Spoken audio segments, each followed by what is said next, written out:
चार चरणाचा अभंग आहे विठ्ठल.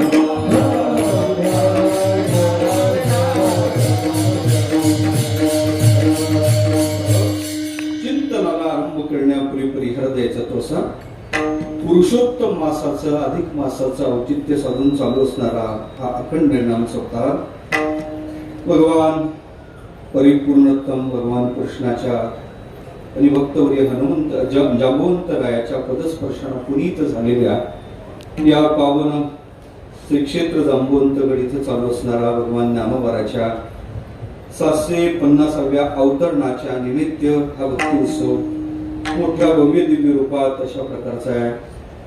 या प्रासादिक स्थळावर या तीर्थक्षेत्रावर चालू आहे. जांबवंतगड अधिक मास सप्ताह समिती श्री जांबवंतगड संस्थान जामखेड तथा जांबवंत महाराज भक्त परिवार अंबड बदलापूर तालुका एकंदरीत पंचक्रोशीतल्या सर्व भगवत भक्ताच्या एकत्रीकरणात भव्य आणि दिव्य स्वरूपाचा हा भक्ती उत्सव खऱ्या अर्थानं पाहायचं झालं तर हे अधिक मासाचा औचित्य साधून हा भक्ती उत्सव चालू झाला. आमचे आदरणीय श्रद्धेय संजयजी महाराज शिंदे महाराजांनी मला 3-4 महिन्याखालीच सूचना केली, आज्ञा केली आणि आज हा सेवेचा योग आला. खऱ्या अर्थानं पाहायचं झालं भरपूर गड पाहिलेत, भरपूर स्थानं पाहिलेत, पण ही भूमीच ऐतिहासिक आहे, प्रासादिक अशा स्वरूपाची भूमी आहे. म्हणून प्रभू रामचंद्राच्या पदस्पर्शाने पुनीत झालेली एकंदरीत महाराष्ट्राची भूमी आहे.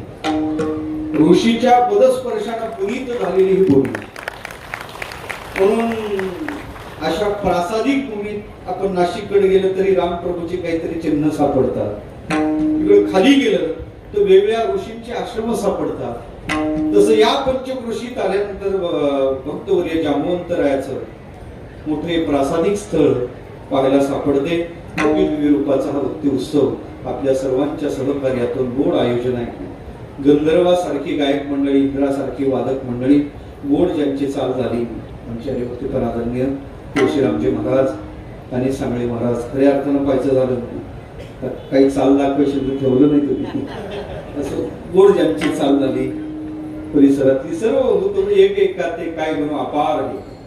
कोणीकडे पाहून मला मोठा प्रश्न आहे. आमचे शास्त्री महाराज आहेत, दुपारी ज्यांचं आपण पावन प्रवचन ऐकलं असे आमचे आदमानी महाराज आहेत. परिसरातली सर्व भगवत भक्त मंडळी सर्वांच्या विषयी अंतःकरणात आदरभाव प्रकट करतो. उपस्थित असणारे पूज्यपाद गुरुपुर स्वामी अर्थात महाराज मंडळी सर्वांच्या विषयी अंतःकरणात आदरभाव प्रकट करतो. खऱ्या अर्थानं जांबवंतराय हे सामान्य नाहीत. जांबवंतरायांचं जीवन पाहायचं झालं तरी एका अवतारापुरते नाही, ते चिरजीवी आहेत. चिरंजीवी वेगळे म्हणजे चिरजीवी आहेत. चिरंजीवी आपल्याला माहिती आहेत कोण कोण आहे. अश्वत्थामा, बलिर्व्यासो, हनुमांश, विभीषणा, कृपा परशुरामस्य सप्तै ते चिरंजीव, तेच सप्त चिरंजीव आहेत. त्याचबरोबर मला वाटते मार्कंड ऋषी 8वे चिरंजीव आपण मानतो. आपल्याला धर्मशास्त्राने सांगितलेलं आहे त्यापैकी चिरकाल ज्यांची सेवा आहे, आपला विग्रह ज्यांनी चिरकाल ठेवला, 2 अवताराला पुरला. 2 अवताराला राम अवताराचाही संबंध जांबवंतरायाचा आहे आणि कृष्ण अवताराचाही संबंध जांबवंतरायांचा. हो, इतकं प्रदीर्घ ज्यांचं जीवन आहे. हो, भगवान परमात्म्याच्या तसं त्यांना ऋगराज, वृक्षराज असे वेगळे, कारण तसे ते वानर सेनेचे प्रमुख आहेत. पण आसवलीहून जन्म आहे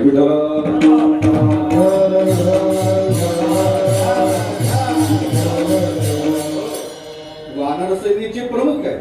आसवलीहून जन्म आहे. मग त्यांना ऋगराज, वृक्षराज असे त्यांची नाव आहेत. त्यांच्या जन्माच्या बाबतीत ते सांगतात का भगवान आता ते ब्रह्मदेवाच्या पाठीमागे त्यांना एकाच आळस आला आणि त्यांनी का जांभाळी दिली. त्यांच्या जांभाळीतून यांचा जन्म आहे. म्हणून ब्रह्मदेवाचे मानसपुत्र, ब्रह्मदेवाच्या जांभाळीतून यांचा जन्म झाला असे जांबवंतर आहेत. तशी बुद्धी विशेष आहे. बुद्धिमत्ता वरिष्ठ जशी हनुमंतर आहे तशी जांबवंतर आहेत. शक्तिशाली आहेत, महाप्रभावशाली आहेत.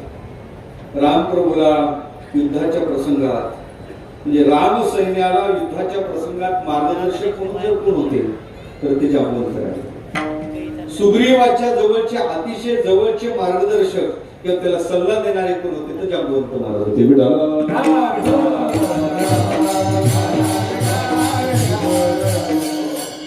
म्हणून मोठा त्यांचा इतिहास मला वाटते मागच्या कीर्तनात आपण ऐकला असेल, म्हणून काही जास्त विस्तार करत नाही. असा ज्यांचा मोठा अधिकार आहे.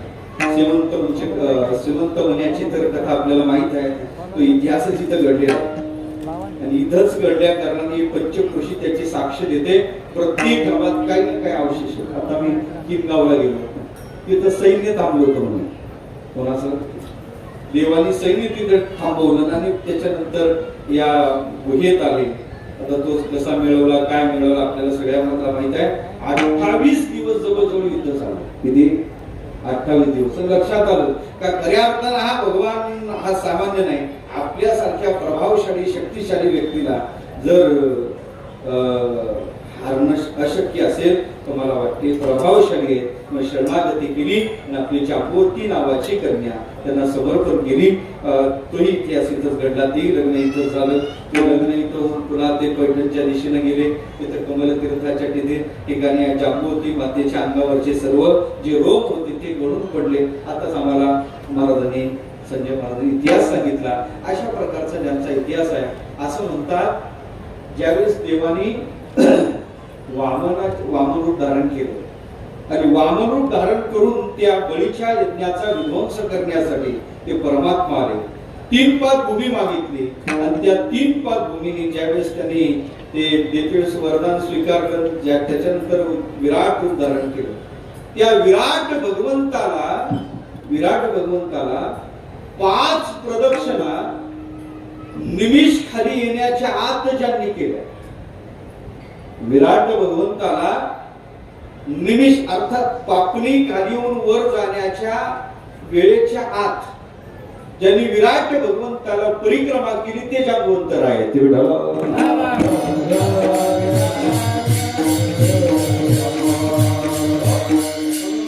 मोठा एक भक्तवर्यांचा उत्सव आहे. आपण करत आहात. संतांचा उत्सव केल्यावर काय भेटते याचं चिंतन मांडणारा अभंग अतिशय गोड आहे. एकदोर तुकोबांचा अभंग आहे. विशेषत्वाला पाहिजे झाला तर हा महिनाही चांगला आहे. अधिकस्य अधिक फलम.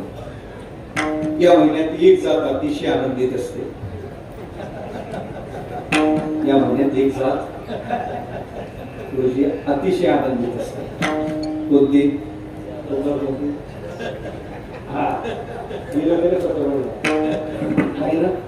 सप्ताह झाल्यावर जाऊन सप्त्यात जाऊ नका.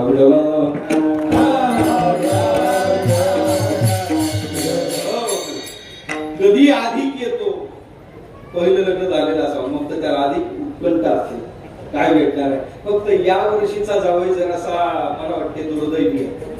कारण पंतप्रधानांनी सांगितलं सोनं खरेदी करू नका. सासऱ्याला तेवढीच फट सापडली.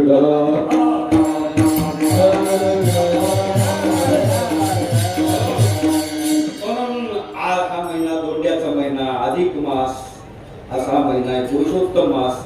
सगळ्यांनी ज्याची उपेक्षा केली अशाला देव स्वीकारतो आणि देवानी स्वीकारल्यानंतर त्याचा काय अधिकार होतो तो हा महिना असा हा पुरुषोत्तम मास आहे. असा अधिकाचा महिना. आणि मग या महिन्यात जे केलं ते अधिकच फल देणार असते. अधिकस्य अधिक फलम. म्हणून मला वाटते आपण पुण्य केलं तरी अधिक, पाप केलं तरी अधिक. म्हणून या पंचक्रोशीनं मोठ्या सायासन हा उत्सव हे अधिक आपल्याला पुण्य प्राप्त व्हावं. जांबुवंताच्या जवळ पुण्यवंत होण्यासाठी उत्सव आहे.